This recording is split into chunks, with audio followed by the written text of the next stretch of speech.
저희들이 해당 택시 기사분을 단독으로 인터뷰함에 따라서 사안은 보다 더 명확해졌다라는 세간의 평가가 나오고 있습니다. 김광삼 변호사님, 예. 특가법 적용 여부와 관련해서 경찰이 봐준 건 아니냐와 관련된 의혹이 거세게 일고 있는데 지금 사실은 뭐 시동이 걸려 있었다라는 택시 기사의 인터뷰, 저희 채널의 단독 인터뷰가 아니더라도 설사 시동을 끄고 정차했을지라도 특가법 적용 대상이 맞다라는 게 법의 개정 취지였잖아요. 그런데도 불구하고 유독 이례적으로 이용구 차관은 그 특가법 적용이 되지 않아서 내사 종결된 것과 관련돼서 경찰이 봐준 것 아니냐라는 의혹인데, 자, 이제 공은 경찰에게 돌아가게 됐습니다.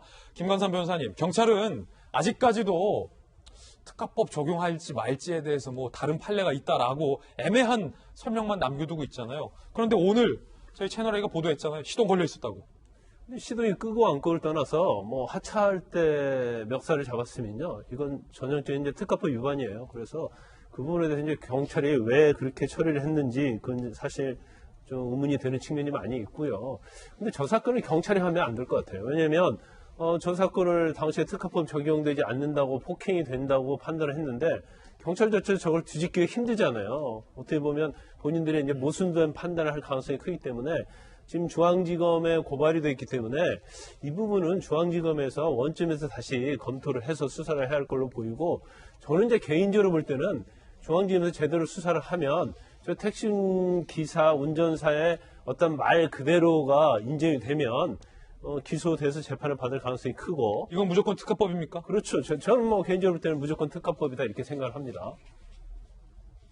이용구 법무부 차관이 이 폭행 사건 이후 택시기사에게 이렇게 문자를 보냈다라고 해당 택시기사가 저희에게 증언했습니다. 11월 8일이죠. 술 취한 사람 잘 데려줘서 고맙다. 실수했는데 해코지 안 한 게 고맙고 죄송하다. 라고 합의의 문자 메시지가 왔었다라는 겁니다.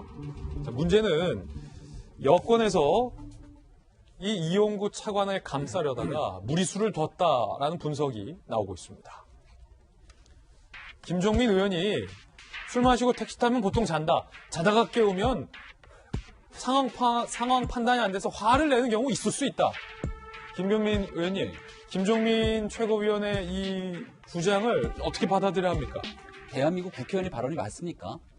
지금 현장에서 고통스럽게 일하고 있는 택시기사분들, 그리고 운전하게 되는 대중교통 운전사분들께서 과연 집권 여당의 핵심 국회의원 김종민 의원의 발언을 어떻게 생각할지 궁금합니다.